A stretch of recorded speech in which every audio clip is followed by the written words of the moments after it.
अगला सवाल है sir, TCC technical cadet course में क्या फैसिलिटीज़ अवेलेबल होती हैं, please tell us. Technical cadet course का मोटा मोटा ये मैं बताऊंगा कि ये 5 साल में डिग्री करते हैं। रिस्पेक्टिव डिग्री के बाद 1 साल इनकी PMA का कूल में ट्रेनिंग होती है और उसके बाद इनको डायरेक्ट कैप्टन का रैंक दिया जाता है, कमीशन दिया जाता है। और इनके वही रूल हैं बाकी प्रमोशन के जो बाकी ऑफिसर्स के आगे फिर चल के या अपने अपने रिस्पेक्टिव आर्म में परफॉर्म करते हैं। सर गर्ल्स की वैकेंसीज इतनी लेट क्यों आती हैं और बहुत कम सीट्स हैं, सिलेक्शन होती है उनको ग्राउंड बेस। अच्छा, वो ये कहना चाह रही हैं कि लड़कियों की सीटें कम आती हैं। देखिए अभी हम एक ट्रांजिशनल आर्मी भी हैं, वक्त के साथ इम्प्रूव कर रहे हैं। आप अल्लाह का शुक्र करें कि आपकी जनरेशन में गर्ल्स जो हैं वो ऑर्डिनेंस में, EME में, सिग्नल में आ रही हैं। पहले तो सिर्फ AMC में होती थी।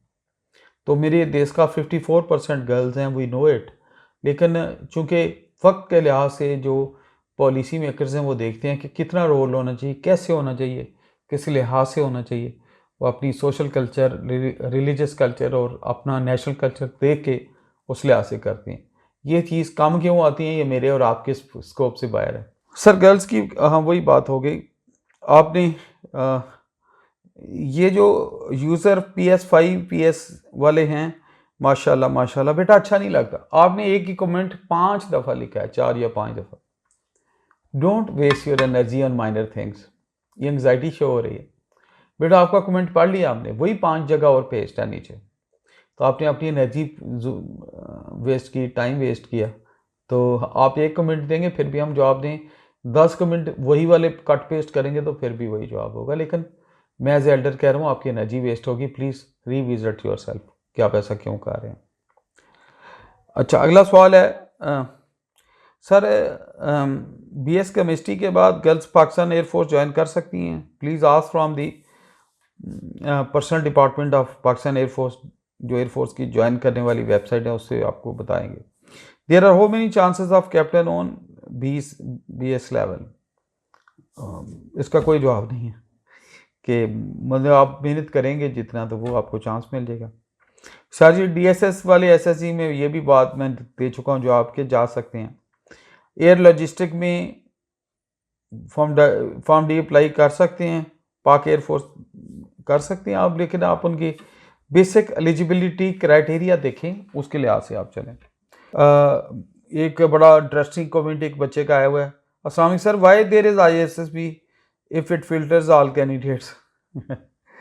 तो बेटा इन्होंने लीडरशिप के लिहाज से, अपने मिजाज के लिहाज से जो आगे ग्रो करें, अच्छे और बुरे में तमीज़ तो करनी है ना, तो कैसे होगी जब तक टेस्ट नहीं होगा। तो ये टेस्ट का एक प्रोसीजर है जो कि करना ही होता है कमीशन लेने के लिए। मैंने एक वीडियो अपलोड हुई है कि पाकिस्तान में इतलाक़ों की शरह ज़्यादा क्यों हो रही है। तो उस पर किसी ने कमेंट किया है कि सर इस पर मज़ीद गाइड करें।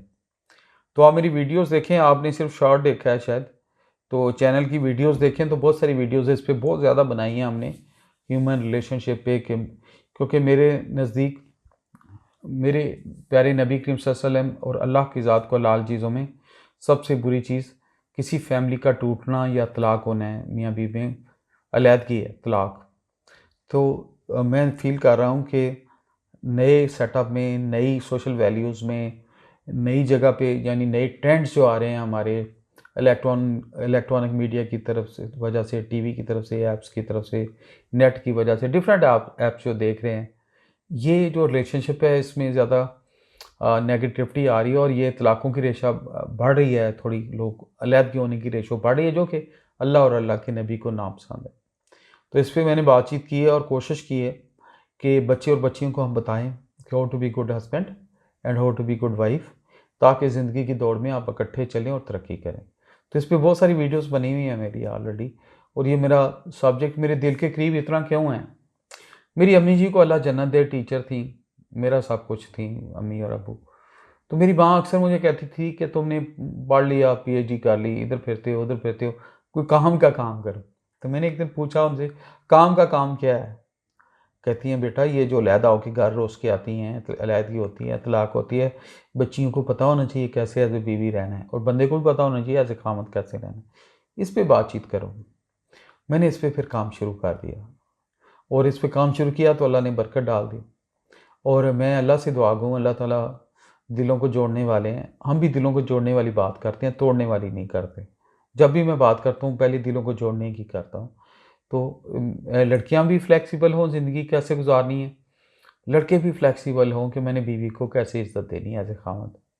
तो जब तक एक इकाई मुआशरे की मियाँ बीवी राज़ी नहीं, मुआशरा राज़ी खुश नहीं रह सकता, बच्चे भी अच्छे कॉन्फिडेंट नहीं होंगे। तो चूँकि ये एक नेकी का काम समझ के मैं एक मोटिवेशन से करता हूँ, मेरा बायस ना मर्दों की तरफ है ना औरतों की तरफ। मेरा बायस रब की रज़ा के लिए इस तरफ है कि लर्न करें, सीखें और ज़िंदगी में आगे बढ़ें और खुश खुर्रम अपने घरों में आबाद रहें। मेरी अल्लाह से दुआ है अल्लाह ताला मेरे बच्चों को भी आबाद रखे, आपको भी आबाद रखे और या अल्लाह किसी का घर ना टूटे और ज़िंदगी के अच्छे सफ़र में वो आगे बढ़ते रहें। तो इस पे बहुत सारी वीडियोज़ हैं मेरी ऑलरेडी, शायद आपने नहीं एक शॉर्ट देखे क्या है, इस पे और वीडियोज़ बनाई हैं हमने।